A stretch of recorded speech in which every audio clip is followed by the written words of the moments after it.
Assalamualaikum warahmatullahi wabarakatuh. Halo teman-teman, salam kenal. Saya Gaijan Diadit yang sedang menduduki bangku kelas 10, tepatnya kelas 10-9.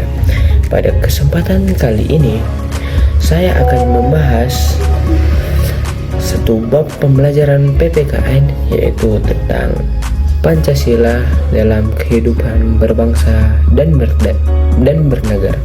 Langsung saja kita gas. Kita mulai dari pengertiannya terlebih dahulu. Pancasila adalah dasar negara Republik Indonesia.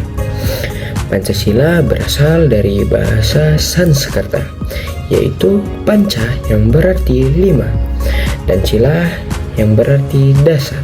Maka Pancasila itu ialah 5 dasar. Tadi kan kita udah menjelaskan pengertian Pancasila. Sekarang kita lanjut dengan asal-usul Pancasila. Jadi Pancasila itu memiliki 2 asal-usul. Yang pertama secara historis dan yang kedua secara yuridis. Dan sekarang kita jelaskan secara historis terlebih dahulu. Jadi secara historis, yaitu nilai-nilai Pancasila sudah ada dalam kehidupan bermasyarakat Nusantara sejak dulu, seperti bergotong royong dan bermusyawarah. Jadi kalau secara yuridis, Pancasila itu dirumuskan oleh Badan Penyelidikan Usaha Persiapan Kemerdekaan Indonesia, atau yang biasa kita kenal dengan sebutan BPUPKI. Dan itu disahkan oleh Panitia Persiapan Kemerdekaan Indonesia, atau yang biasa kita kenal dengan sebutan PPKI, pada 18 Agustus 1945. Nah, tadi kan kita sudah siap tuh menjelaskan tentang arti dan makna dari kata Pancasila. Dan di sini saya akan melanjutkan lagi menjelaskan fungsi dan peranan Pancasila. Jadi Pancasila itu memiliki fungsi utama dan diantaranya ada 5. Yang pertama ada sebagai dasar negara, dan yang kedua sebagai ideologi negara, dan yang ketiga sebagai pandangan hidup bangsa, dan keempat sebagai sumber dari segala sumber hukum, dan kelima sebagai jiwa dan kepribadian bangsa Indonesia. Nah, itu dia fungsi dan peranan Pancasila. Nah, tadi kan saya ada itu menjelaskan fungsi dan peranan Pancasila dan beberapa fungsi utamanya, dan saya akan menjelaskan lebih dalam beberapa dari fungsi utama tersebut.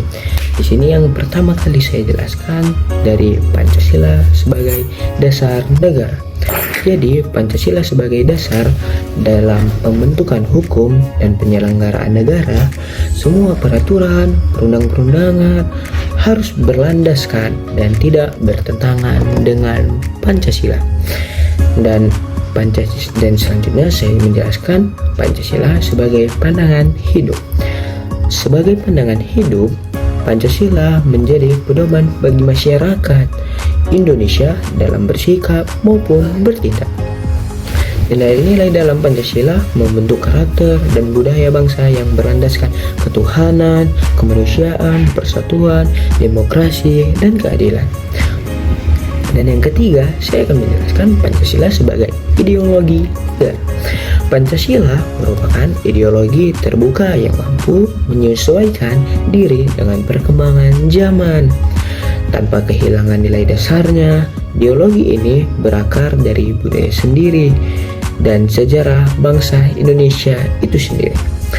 Di sini saya juga menjelaskan tentang nilai-nilai yang terkandung dalam Pancasila. Jadi Pancasila memiliki dan mengandung nilai-nilai dasar, yaitu ketuhanan, yang berarti kebebasan beragama dan toleransi antar umat beragama. Yang kedua ada kemanusiaan, yang berarti menghargai hak asasi manusia dan menjunjung tinggi martabat manusia. Dan yang ketiga ada persatuan, yang berarti menjunjung nasionalisme dan integrasi bangsa. Dan yang keempat ada kerakyatan, yang berarti mengutamakan musyawarah dan demokrasi. Dan yang kelima ada keadilan sosial. pemerataan dan keadilan dalam kehidupan sosial dan ekonomi. Saya akan menjelaskan juga kedudukan Pancasila dalam sistem hukum nasional.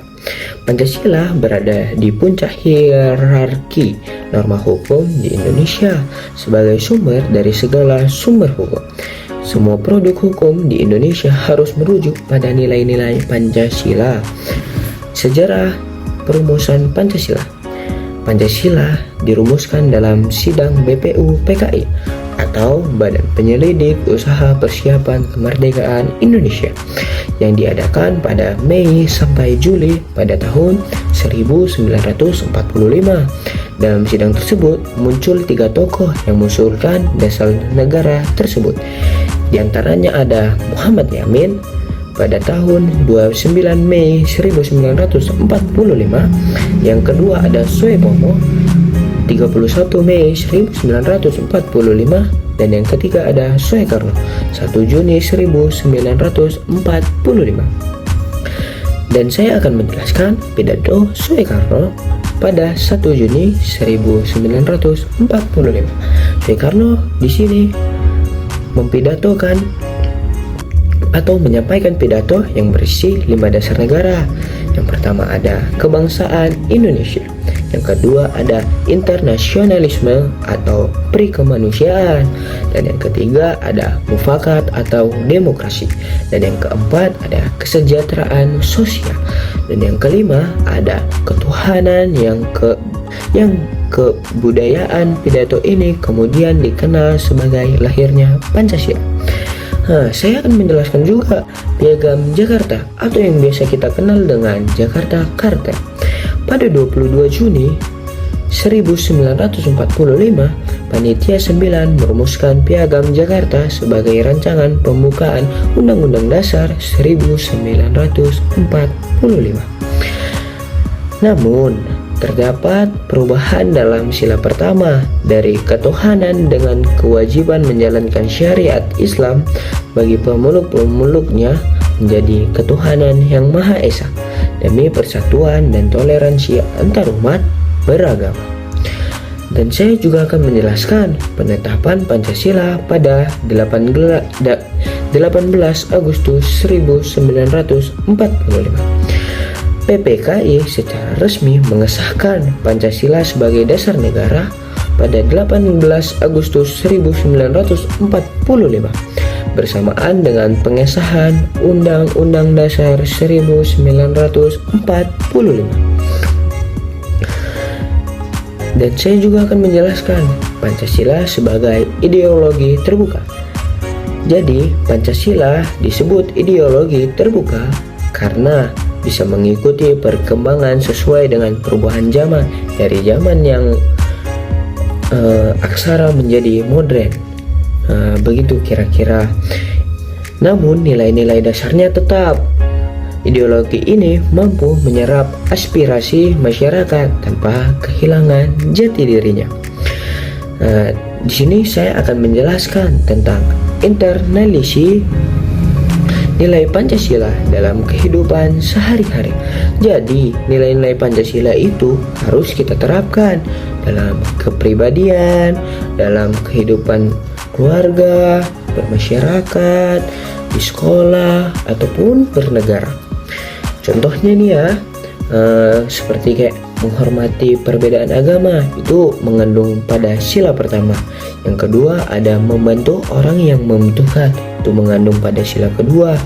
Yang ketiga ada persatuan Indonesia yang mengandung pada sila ketiga. Yang keempat ada bermusyawarah untuk mufakat yang mengandung pada sila keempat. Dan yang terakhir berlaku adil terhadap sesama, itu mengandung pada sila kelima. Di sini saya akan menjelaskan juga tentang implementasi Pancasila dalam berbagai bidang.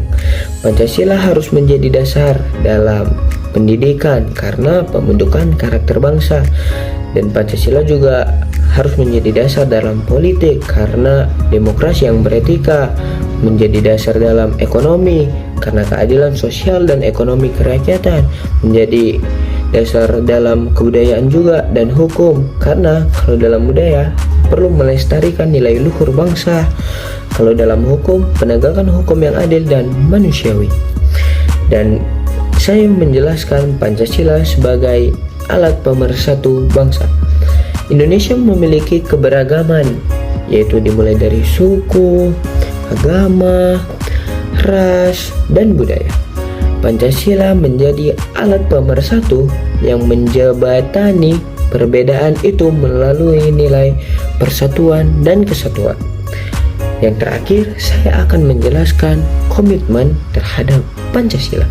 Sebagai warga negara, kita harus menjaga dan mengamalkan nilai-nilai Pancasila, menolak paham yang bertentangan dengan Pancasila, menyebarkan semangat toleransi bermusyawarah dan keadilan, selalu berperan aktif dalam menjaga keutuhan NKRI.